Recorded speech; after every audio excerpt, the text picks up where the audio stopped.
1971년 크리스마스 이브, 페루의 리마에서 푸칼파로 향하던 렌사 508 여객기가 항공 역사상 가장 치명적인 번개에 맞았습니다. 비행기는 공중에서 산산조각나며 추락했고 탑승자 전원이 사망합니다. 하지만 이 끔찍한 사고에서 단 한 명, 17세의 소녀만이 기적적으로 생존하게 되는데요. 그녀의 이름은 줄리안 캡키. 그녀는 아마존 정글 속으로 추락하는데 이곳에서 빠져나오기 위해 혼자 11일 동안 사투를 벌이게 됩니다. 과연 그녀가 어떻게 생존했는지 그날의 이야기로 함께 들어가 보겠습니다. 이날은 줄리안의 고등학교 졸업식이 열린 날이었습니다. 졸업식이 끝나고 몇 시간 뒤 그녀는 어머니와 함께 아버지가 있는 푸칼파로 가기 위해 렌사 508편 비행기에 탑승하고 있었습니다. 아마존 정글 상공을 비행하던 중 항공기는 폭풍우를 만났습니다. 하늘은 칠흑처럼 어두워졌고 창밖에는 계속해서 번개가 쳤습니다. 걱정스러운 표정의 어머니와 달리 긍정적이고 비행을 좋아하는 줄리안은 날씨에 별로 신경을 쓰지 않았고 몇 시간 뒤 아빠와 만나 졸업 축하 파티를 할 생각에 들떠 있었습니다. 원래 이 정도의 위험한 기상 상태에서는 회항을 해야 하는 것이 맞지만 크리스마스 시즌에 정시운항 압박에 시달리던 기장은 그냥 비행을 계속하기로 결정했습니다. 승객의 생명을 담보로 한 이 무모한 결정이 비극을 불러옵니다. 갑자기 엄청난 섬광과 함께 오른쪽 날개에 번개가 떨어지면서 큰 폭발음이 났고 오른쪽 날개 연료 탱크에서 화재가 발생합니다. 그 즉시 모든 승객들은 패닉 상태에 빠졌습니다. 항공기는 폭풍의 큰 소음과 함께 격렬하게 흔들렸고 강렬한 열기와 화재로 인해 날개의 구조적 결함이 발생하여 날개가 항공기에서 분리되었습니다. 비행기는 열대우림 정글을 향해 수직으로 낙하하고 있었고 사람들은 비명을 질러댔습니다. 폭풍 속에서 엄청난 속도로 추락하는 항공기는 점차 분해되기 시작합니다. 줄리아는 부서진 동체에서 사람들이 튕겨져 나가는 것을 목격했으며 놀랄 틈도 없이 곧 어머니와 함께 비행기 바깥으로 빨려 나갔습니다. 줄리아는 강한 바람과 발 아래 빽빽한 아마존 정글 숲을 바라보며 의식을 잃었습니다. 좌석에 벨트로 묶여있던 줄리아는 좌석과 함께 빙글빙글 돌며 숲속으로 떨어집니다. 줄리아는 다음날 아침 9시경에 정신을 차립니다. 열대우림의 빽빽한 나무들이 그녀가 떨어지는 충격을 완화시켜준 덕택에 다행히 살아남은 듯 했습니다. 줄리아는 뇌진탕으로 인해 아무것도 기억나지 않았으나 아마도 중간에 깨어 안전벨트를 풀고 다시 정신을 잃은 것처럼 보였습니다.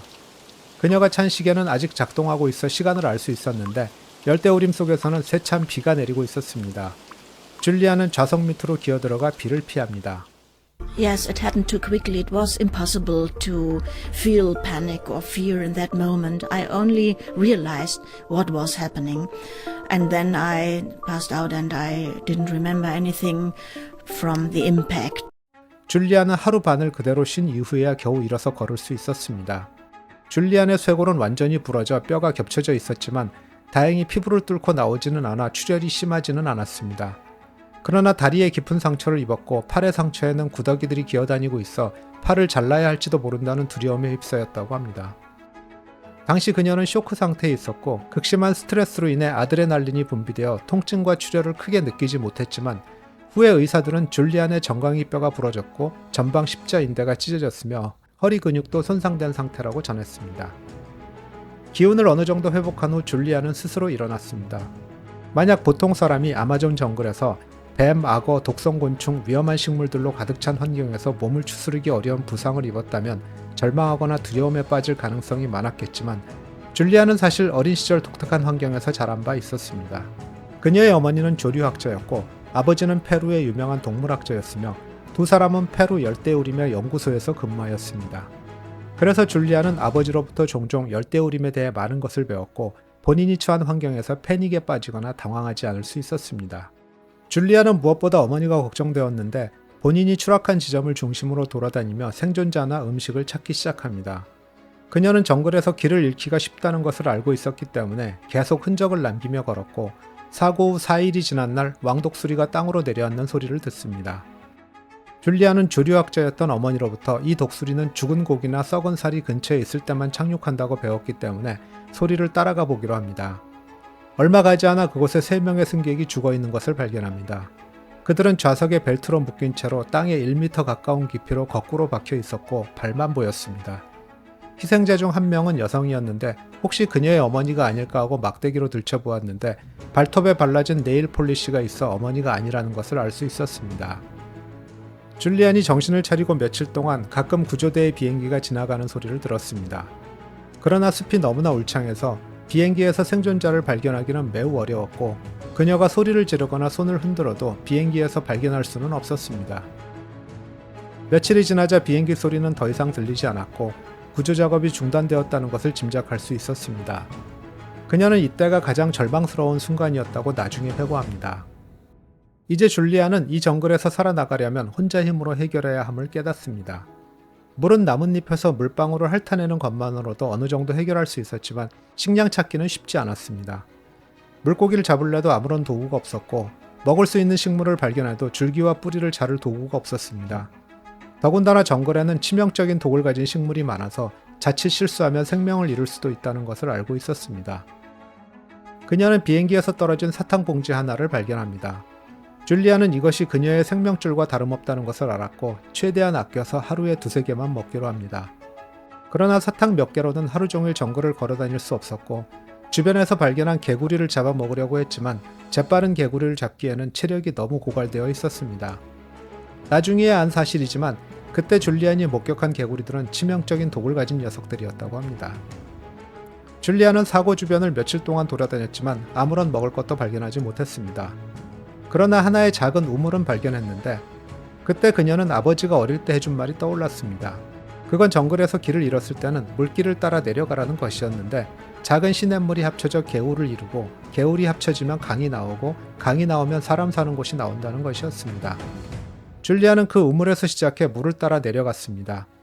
그러나 이것 또한 매우 어려운 일이었습니다. 시냇물을 따라 길이 있는 것도 아니었고 때때로 시냇물은 걸어서 통과하기 어려운 험하고 위험한 지형을 가로질러 흐르고 있었고 때로는 쌓인 나무나 가시덤불 또는 늪지대를 통과해야 했습니다. 줄리아는 짧은 민소매 미니드레스를 입고 있어 밤에는 매우 추웠습니다. 또한 시계가 고장나서 시간을 알기 위해 태양을 유심히 살펴야 했습니다. 어느덧 밤이 다가오고 또다시 나무 밑에서 웅크리고 잠을 청합니다. 줄리아는 계속 물이 흐르는 방향을 따라 내려갑니다. 한쪽 신발을 잃어버린 상태라 발이 긁히고 상처가 나는 것도 문제였지만 더 걱정인 것은 낙엽 쌓인 덤불 속에 웅크리고 있을 독사였습니다. 줄리아는 추락할 때 안경을 잃어버려 시력도 완전치 않은 상태라 더 문제였는데 그녀는 남은 한쪽 신발을 벗어 앞으로 던지며 한 발씩 확인하고 가야 했습니다. 시냇물은 점점 넓어져 개울이 되었습니다.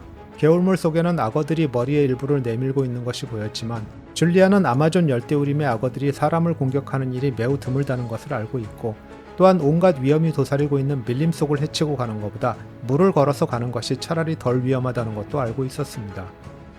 줄리아는 물속을 걸어 내려가다 아름드리 나무들이 물길을 막고 있는 것을 발견합니다. 이는 이곳에 사람들이 자주 지나다니지 않는다는 것을 의미했기 때문에 다소 실망스러웠지만 그녀는 포기하지 않았고 계속 물길을 따라 며칠을 더 내려갑니다. 사고가 나고 10일 후 줄리아는 드디어 강가에서 보트 한 척을 발견합니다. 처음에는 너무나 피곤하고 허기에 지쳐 헛것을 본 것이 아닌가 생각했지만 가서 만져보니 진짜 작은 엔진이 달린 보트였습니다. 보트가 진짜임을 확인한 줄리아는 정신이 들고 이제 살 수도 있겠다라는 생각을 하니 아드레날린이 치솟습니다. 강가에서 보트가 있는 곳 근처에서 줄리아는 숲으로 이어지는 길을 발견합니다. 구조자들이 그 방향으로 갔을 것이라고 생각한 그녀는 스스로 그 길을 따라가 보려 했습니다. 이 시점에서 그녀는 너무나 지쳐 기어가는 것밖에 할 수 없었습니다. 게다가 오른팔에 상처에 감염된 구더기들이 더욱 심한 고통을 주어 상처 속으로 더 깊이 파고들고 있었습니다. 다행히도 길의 끝에 작은 오두막이 있었고 그 안에는 휘발유가 담긴 통이 있었습니다. 줄리아는 어린 시절 아버지가 비슷한 상처를 가진 개를 치료하기 위해 등유를 사용했던 기억을 떠올렸습니다. 그녀는 통에서 휘발유를 빨아들여 상처에 바르기 시작했습니다. 통증은 극심했지만 효과가 있었습니다. 그녀는 스스로 30마리나 되는 구더기를 제거했고 나중에 구조자들이 50마리를 더 제거했다고 합니다. 이 빠른 대응 덕분에 그녀는 팔을 잃지 않을 수 있었습니다. 다른 사람의 모습이 보이지 않자 그녀는 다시 강가로 돌아가 그곳에서 밤을 보냈습니다. 다음날 아침 그녀는 다시 오두막으로 돌아갔습니다. 이번에는 3명의 페루 남성들에게 발견되었습니다. 그들은 정글에 어울리지 않는 원피스에 눈은 빨갛게 충혈되고 엉망인 몰골의 그녀를 보고 깜짝 놀란 나머지 줄리안을 사람이 아닌 예마니아라는 물의 정령 중 하나로 생각했다고 합니다. 그들이 믿는 이 정령은 당시 줄리안처럼 빨간 눈과 금발의 머리를 하고 있다고 알려져 있었습니다. 다행히도 줄리안은 유창한 스페인어를 구사할 수 있었고 그들의 언어로 상황을 설명할 수 있었습니다. 다음날 이 남성들은 그녀를 자신의 보트에 태워 근처 마을로 데려갔고 그곳의 지역 병원에서 치료를 받을 수 있었습니다. 이 사고로 6명의 승무원과 85명의 승객이 사망했습니다. 줄리안만이 기적적으로 살아남았고 그녀의 가족은 이후 그들의 고향인 독일로 이주합니다. 줄리안은 사고의 트라우마를 서서히 극복해 나갔습니다. 그리고 대학에 진학하여 부모님처럼 생물학을 공부하였고 박사학위를 받았습니다. 13년 후 그녀의 아버지가 돌아가신 이후 그녀는 페루 팡구아나 연구소의 이사직을 맡았고 그녀가 여러 해 전 추락했던 아마존 정글의 열대우림과 생태계를 보존하기 위한 활발한 활동을 펼쳤습니다. 줄리안의 이야기는 어떠한 어려운 상황에서도 이를 헤쳐나가는 용기와 가족의 비극적인 죽음 앞에서 다시 희망과 삶을 찾는 이야기입니다. 시간이 오래 지난 2011년에는 자신의 생존 이야기를 담은 책을 출간합니다. 줄리안은 이렇게 말합니다. 삶은 당신에게 일어나는 일에 달린 것이 아니라 당신이 그것을 어떻게 마주하는가에 달려 있습니다. 불가능해 보일 때조차 모든 것은 가능할 수 있습니다. 시청해주셔서 감사합니다. 영상을 시청해주시고 좋아요와 구독으로 힘을 주신 모든 분들께 진심으로 감사드립니다.